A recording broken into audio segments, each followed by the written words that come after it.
Hello বন্ধুরা, আমি সৈকত চলে এসেছি একটা নতুন ভিডিও নিয়ে। আর আজকে আমার বিষয় হচ্ছে ফিল্ম রিভিউ। তো আমি দুদিন আগে একটা সিনেমা দেখলাম, যদি আমার ফিল্ম রিভিউ করতে দেরি হচ্ছে আজকাল।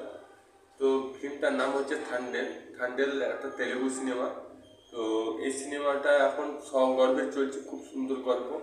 এবং নাগা চৈতন্যের যদি আমি এখন বেস্ট ফিল্ম দেখি, আমি যতগুলো নাগা চৈতন্য সিনেমা দেখেছি তার মধ্যে এই সিনেমাটা হচ্ছে সবচেয়ে বড় বেস্ট মুভি। আর সাথে সাই পল্লবীর সাথে অভিনয় করেছে। এবং গল্পটা আমি শর্টে বলছি, অল্প সংক্ষিপ্ত অবস্থায় বলছি। গল্পের মধ্যে যে চরিত্র অভিনয় করেছে সে হচ্ছে আমাদের নাগা চৈতন্য, এবং রাজীব চরিত্র অভিনয় করেছেন। তিনি একজন হচ্ছেন লিডারকে ওখানে থান্ডেল বলা হয়। তো সে যে শ্রমিক, মানে নৌকোতে যারা শ্রমিক বা যারা জাহাজে শ্রমিকের কাজ করে তারা গুজরাটে যায়। গুজরাট থেকে মাসে 3 মাস সময় পায়, ছুটি পায়, এবং তারা বাড়িতে সময় দেয় তারা। এবং তাদের মাসিহা বলতে গেলে একজন মাসিহা হয়ে দাঁড়ায়, সে হচ্ছে রাজু। এবং সে তাদের শ্রমিকদের, জাহাজের শ্রমিকদের দেখাশোনা করে এবং তাদের সমস্যাগুলো, জটিলতাগুলো দূর করে। কোনো কারণে তাদের জাহাজ ঝড়ের কারণে বা প্রাকৃতিক দুর্যোগের জন্য জাহাজটা পাকিস্তান বর্ডার চলে যায় এবং তারা আটকে পড়ে। এবং তারা কিভাবে 2 মাস পাকিস্তানে আটকে ছিল এবং তারা কিভাবে আবার ভারতে আসে, এটাই নিয়ে গল্প। তো এই ছিল মেন গল্প। এবার চলে যাচ্ছি পজিটিভ সাইড। এটা আমি প্রথমে একটা সিনেমা দেখলাম যেখানে রোমান্টিক আছে, দেশভক্তি আছে, তার সাথে সাথে শিবের প্রতি মানুষের আধ্যাত্মিক ভালোবাসা, সেগুলোও দেখানো হয়েছে এই ফিল্মটাদের মধ্যে।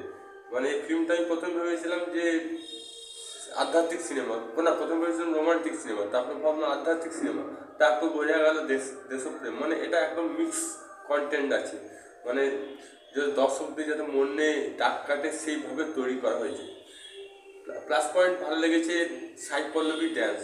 আমি এখানে গানগুলো দেখলাম, অনেকে গানগুলো খুব একটা গুরুত্ব দেয় না, তো আমি ডান্সের স্টেপগুলো দেখলাম। সাই পল্লবী একদম পুরো পারফেক্ট ডান্স করেছে, এত সুন্দরভাবে ফ্লেক্সিবিলিটি আছে তার বডি ল্যাঙ্গুয়েজে, আমি জানতাম না। এবং খুব সুন্দরভাবে নাচগুলো, নৃত্যকলাগুলো খুব সুন্দরভাবে প্রদর্শন করেছে। আমার তো খুব ভালো লেগেছে সাই পল্লবী ডান্স। দ্বিতীয় যে জিনিসটা, যে ফোনে যোগাযোগ ব্যবহার, সেটা খুব সুন্দরভাবে দেখিয়েছে, যে ফোনে যোগাযোগ, তারপর চিঠিতে যোগাযোগ, যে চিঠির মধ্যে যে আন্তরিকতা থাকে, সেই জিনিসগুলো খুব সুন্দরভাবে দেখানো হয়েছে। তারপর ধর্ণা দেওয়া, যদি কোনো শ্রমিকের পাওনা যখন কোনো মালিক দেয় না, তো তার বিরুদ্ধে প্রতিবাদ ধর্ণা করে যে টাকা আদায় করতে হয়, সেই জিনিসটা দেখিয়েছে। এবং আরও দেখিয়েছে যখন মানুষের গ্রামের মধ্যে দুঃখ দুর্দশা হয়, তখন খাবার দাবার অভাব হয়, সেগুলো খুব সুন্দরভাবে তুলে ধরেছে, ছোটোখাটো খুঁটিনাটি বিষয়গুলো। এবং সবচেয়ে বিষয় হচ্ছে এন্ডিং সিনটা খুব সুন্দর, মিলনটা, যেটা সে রাগ করেছিল, অভিমান করেছিল, তাকে অভিমান করে তাকে ছেড়ে বিয়ে করবে বলে অভিমান করেছিল, এবং পরে দেখা গেল উল্টো, যাকে ভালোবাসে তার সাথে বিয়ে হলো, সেটা নিয়ে গল্পটা।